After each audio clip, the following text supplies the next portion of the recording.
guys, it's Jay.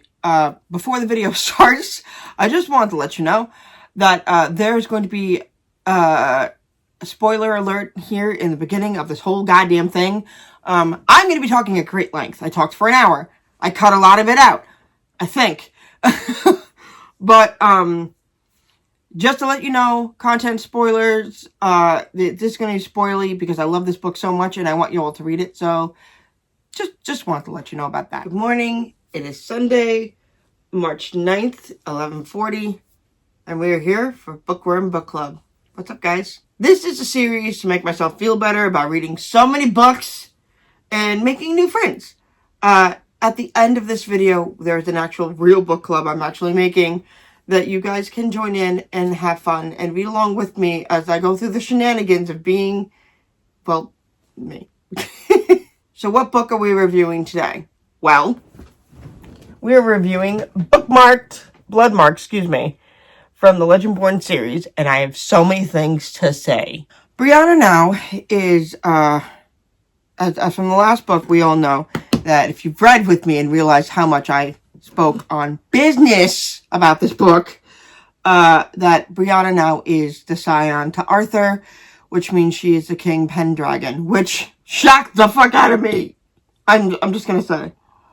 Never in my wildest of dreams did I think this book was where is it going to go. So, for those of you who are sensitive, I will tell you right now, a lot of this is going to, there's going to be a trigger warning a content warning of sexual assault, of violence. If you're not comfortable with these types of topics of racism, bigotry, misogyny, you turn away now. I'm giving you the ample fucking warning because I don't want anyone to be upset. It is important that these topics need to be talked about.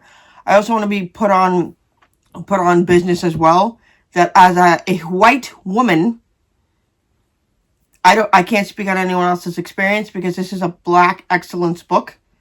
Black writing, Black author. I have no idea what that experience is like and to live it, but to read through the author's eyes gave me some interesting perspective. So that is something I want to make mention as well. And for anyone in my comments who are a Trump supporter and who are going to say shit, literacy and reading banned books is a form of protest, and it is a form of right. Reading can't be banned. Literacy is important. So we're just going to go with that. Back to the book. As we find out that the reason why Brianna is the Pendragon is because her ancestor Vera was raped by one of the scions of Arthur. And it mixed their blood. Not in the middle of this, Vera's bloodline ended up, one mother after the other had died to leave the daughter to fend for herself. That has always been the line of Vera, and it's always been how it's been, how root crafters are.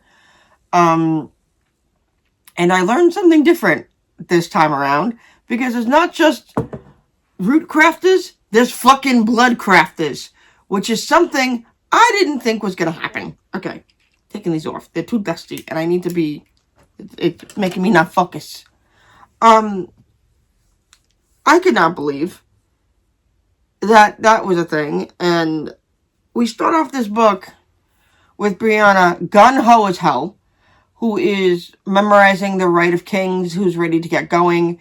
She is, she's trying to find a way to find Nicholas. As you know, he's been kidnapped by his father. Goddamn. Like, we find out that also as well, we'll get back to the kidnapping in a minute. I have notes up because I have a memory disorder, and it's a lot of book. It is a 600-page book, give or take. So, I literally finished this last night. Give me a break. We find out that not only is Brianna Matthews, has root in her, but she's also a fucking medium, which means she can go between, it's an easier way to deal and talk to the dead and other things. What we weren't counting on was Nick's dad starting Camlan. That was a fun surprise. Fuck. Never in my wildest dreams did I think someone on the fucking council, who is a regent himself, I believe, if I remember this correctly, started Camlan. Who, by the way, the legendborns themselves, the scions, the squires, this is an all-white society, have been fighting since the Knights of King Arthur, and who are blatantly racist half the time. Victoria, who is someone I've despised since book 1, showed her true fucking colors, and I hope she dies. Ugh. Like, the amount of... It took a lot of people to grow onto Brianna, but there's still some people who are set in their ways. The women who are, they have like an old society of women that, are very much the hoidiest of toidiest, who didn't get to be called on for a scion. But they still support the society that they're in and other things. And when Brianna shows up in the first book to this thing, dressed up all nicely and everything, the looks that this broad get, I was so mad. I swear to fucking shit, I was gonna fucking... I wanted to jump in the book myself and go after Tori myself and be like, you're a fucking racist. She proved herself. She won the trials. Where's the problem? I need you to sit your happy ass down and get over it. Nick chose her as her fucking page, so get over it. And it's very, it touches on the tones of racism and misogyny, so much misogyny, because men are, well, okay, maybe not so much misogyny, but it touches on the fact of how men see women in some ways, and it is vile on it. Like, this book does not shy from hard topics. It does not. And I appreciate that of Tracy Deonn for doing that, because a lot of fantasy doesn't want to touch these topics nowadays. And I understand why, because if you don't do it correctly, you will get backlash for it. Case in point, I'll use the Zodiac Academy as an example. They were writing about Latino women. They were not Latino. They were white women. Not only that, they had wrote in a sexual assault scene that was vile and disgusting and inhumane on so many levels, and it was a group situation, and there was no warning. I mean, there was a warning, yes, barely a warning in the beginning of the book, but it was not what it was supposed to be. I was so mad at that book for doing what it did and just amplifying the wrong things that for some reason the Zodiac Academy is still very popular, and I have no intention of reading any more of those books. This book went about the right way and had a hard scene, but made sure that it was clear, that it was understood that this was not wanted, and understood that the outcome of what happened was not only horrible, but needed to be reprimanded for it. You see what I'm saying? Like, there is cause and effect. In the Zodiac Academy, that there was a choice to do that for doing that, and that pissed me off. So, what are you gonna do? As previously stated, Nick had been taken away by his father, and Isaac, his son. I think Isaac was his Cambion. What the hell was Merlin? His Merlin, I believe. And since that situation, they have been trying to find him with no loss or avail. Sorry, I broke a fingy. I broke a nail fingy, and I'm trying to fix it while I'm talking, which, as we all know, something I can't do really well. Hold on. At this point in time, we know that Nick has been taken by his father and Isaac, who are just the greatest of people on the planet, honestly. Ugh. To find out your father basically wanted the power of the Pendragon of Arthur and started a Camland for no fucking reason, really just makes me so upset. So Nick is now taken from his father. And that is where we are at the point. Bree is trying to find him where he is, and she has done a couple of blood walks with Arthur, and I guess Nick ended up, there's a pull between the two of them. They will always find each other. Here's what I love about this book. That is, something I wasn't expecting, but absolutely loving. This is not a normal love triangle of different things, because,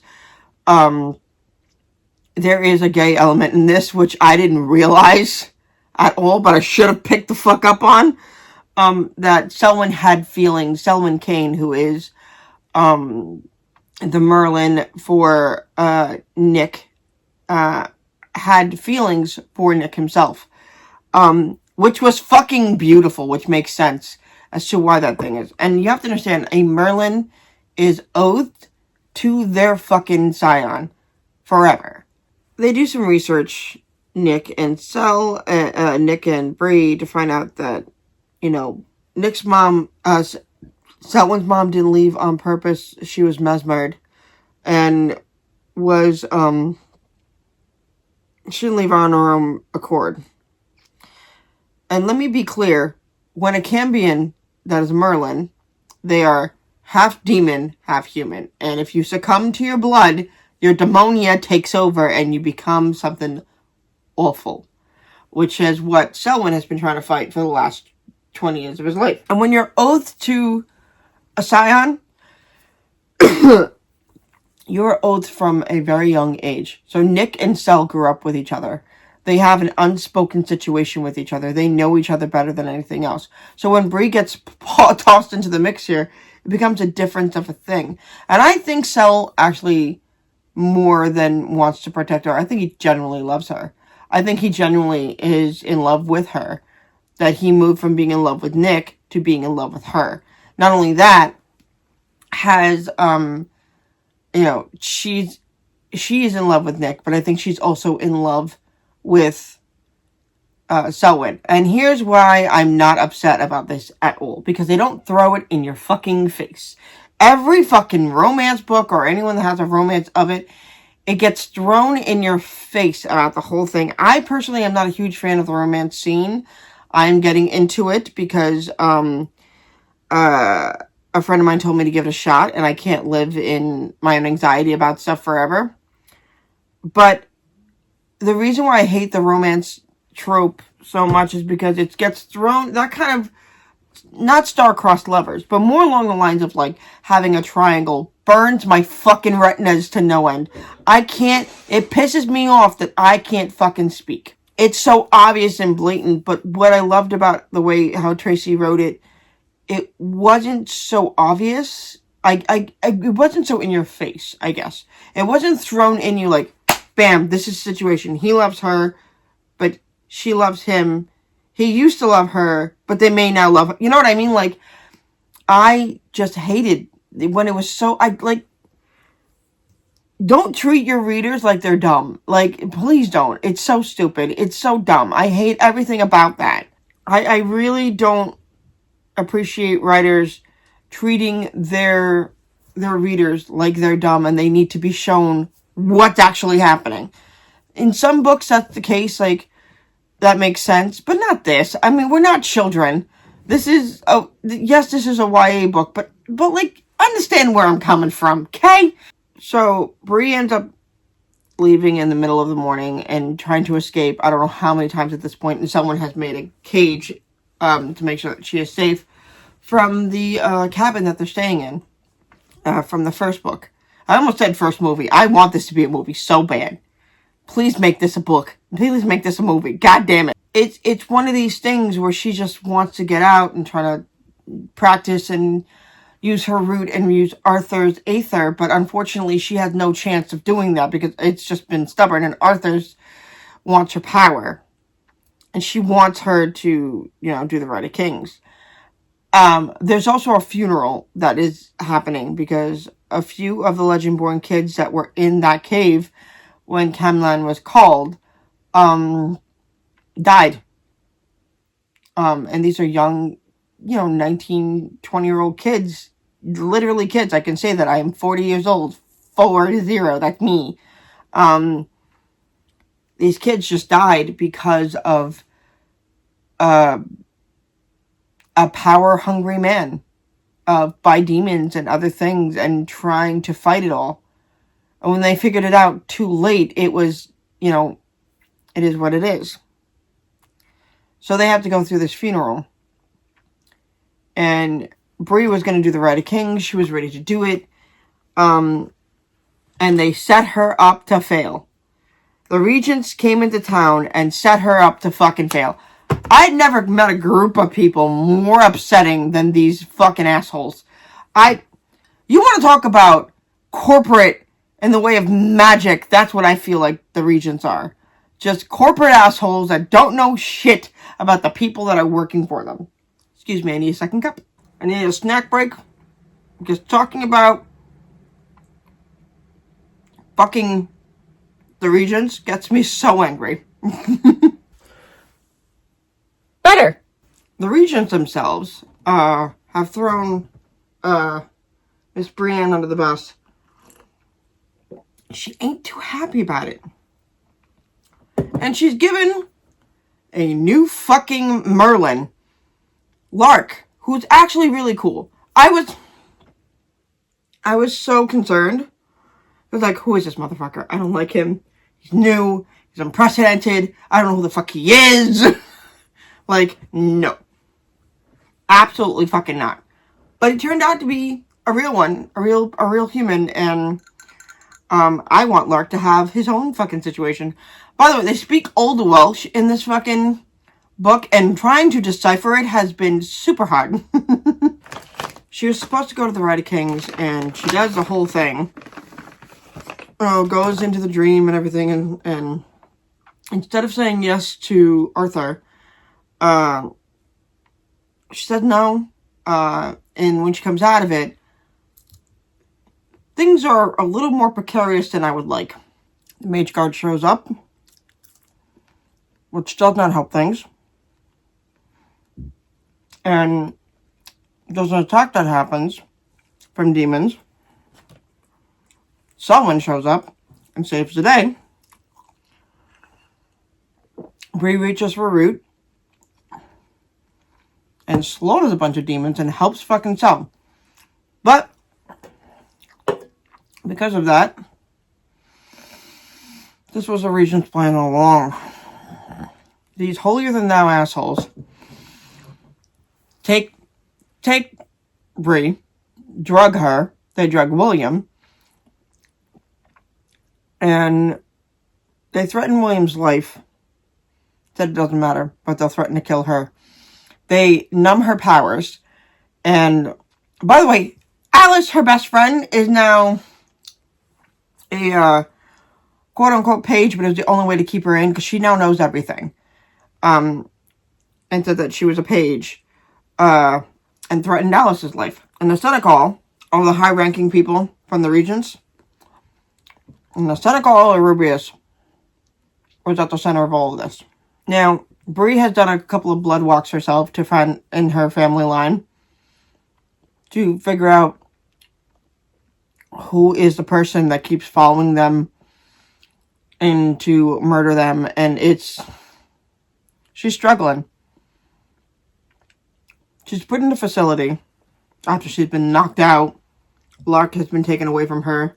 Tori, who's a piece of shit, and Centra, who is a regent, had been following the whole situation. I fucking hate Centra, if that's pronouncing her name right. I absolutely fucking despise her.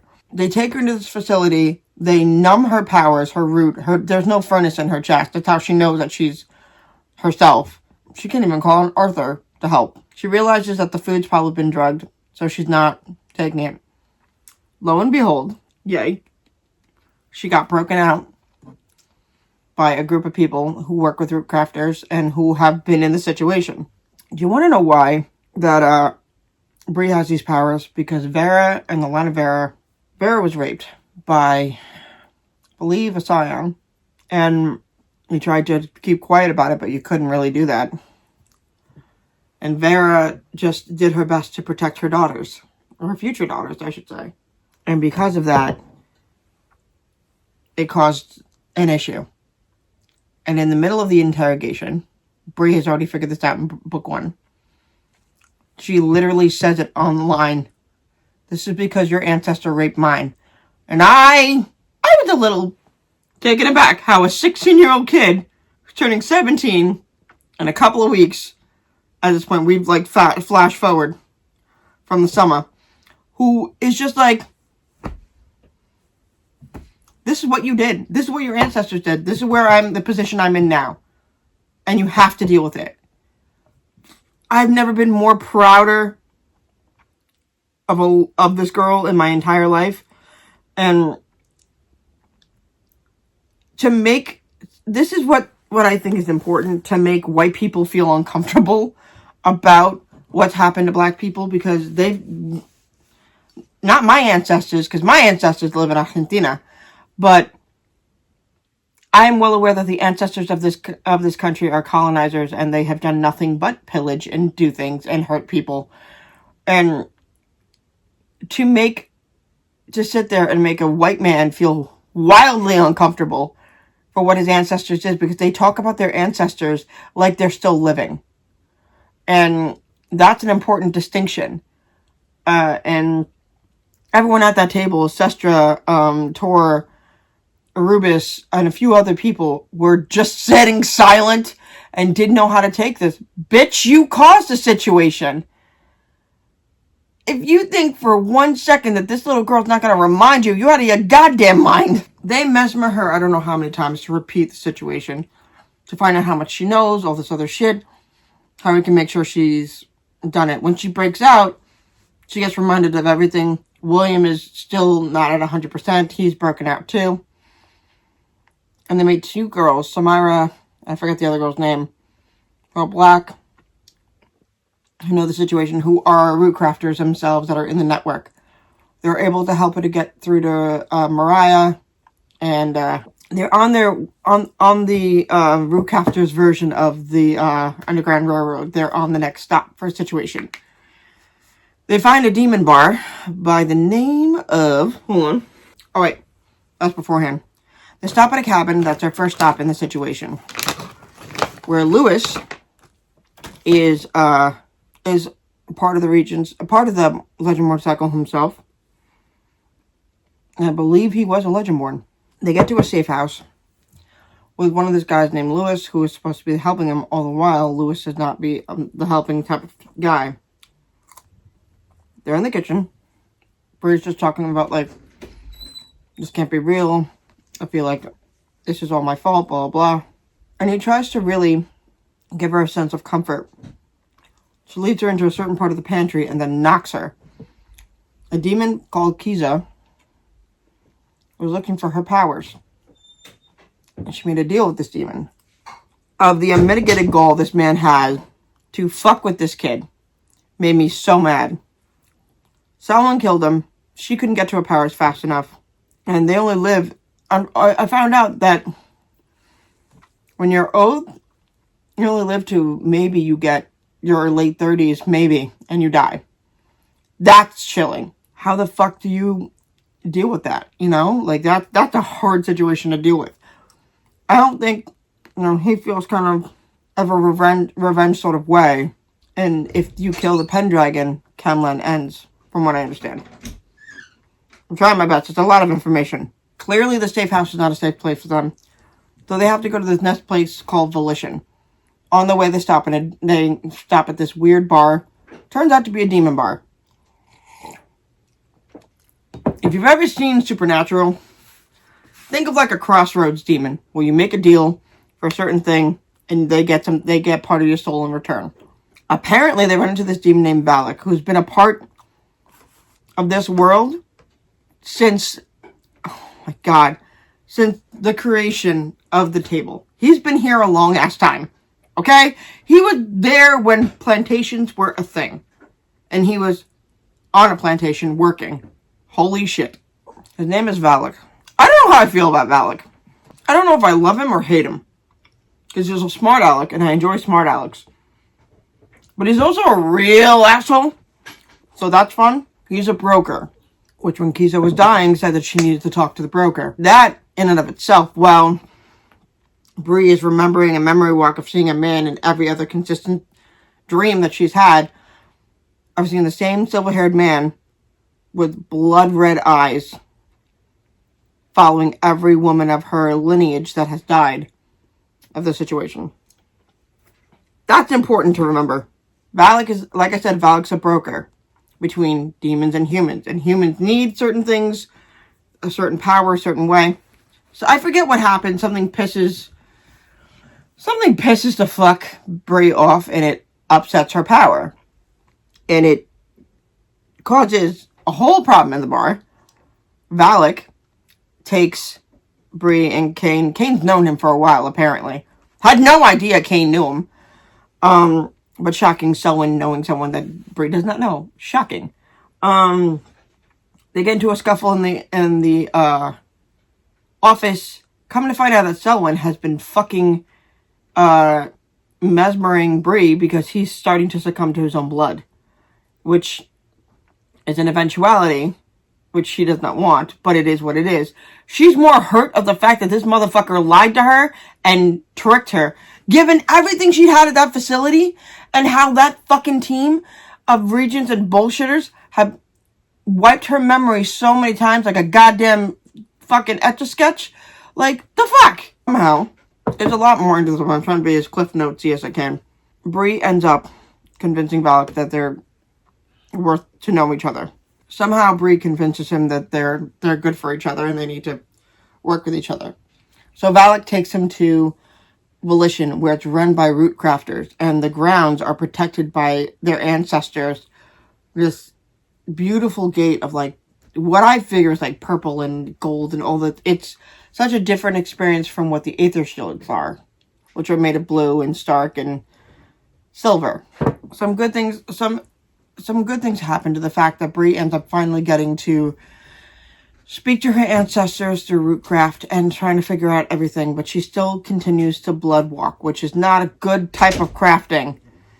It's a dangerous one. Somehow the Regents find them. And I don't know how or why, but they do. There's a fight that happens, and Bree has decided to accept the offer from Arthur.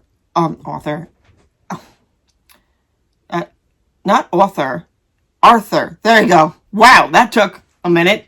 Jesus. And Arthur completely takes over her body. Bree realizes that while that's happening, Bree's in his memory dream. And she finds the crown of the Shadow King, pulsing and realizing that she's drawn to it for some reason. They find out at Volition she's bloodmarked. A demon bloodmarked her. At the time, they didn't know why or reasoning, but she was fucked. What really sucks about this is that Arthur, while taking over Bree's body, is not taken seriously because it's Bree, because she's a black young woman trying to do right. And when she takes over, shit kind of goes ham. Arthur says, take me to the Regents. He's not exactly happy with the table that he's got, but he's got the table that he's got. Nick and Sel realize what's happening. They meet up with each other. By the way, Nick killed someone. That was a thing. That was hard. They find Nick. And, because Nick and Selwyn are so intertwined, they can feel each other's anger, pain, and they can thrive off of that from each other. Nick killed Isaac. Just straight decapitation. Straight off. The fuck? Explain that to me. I'm not expecting that, but that was hard. But these two love Bree so much that they end up figuring out how to blood walk and find her and try to convince her that, they're in their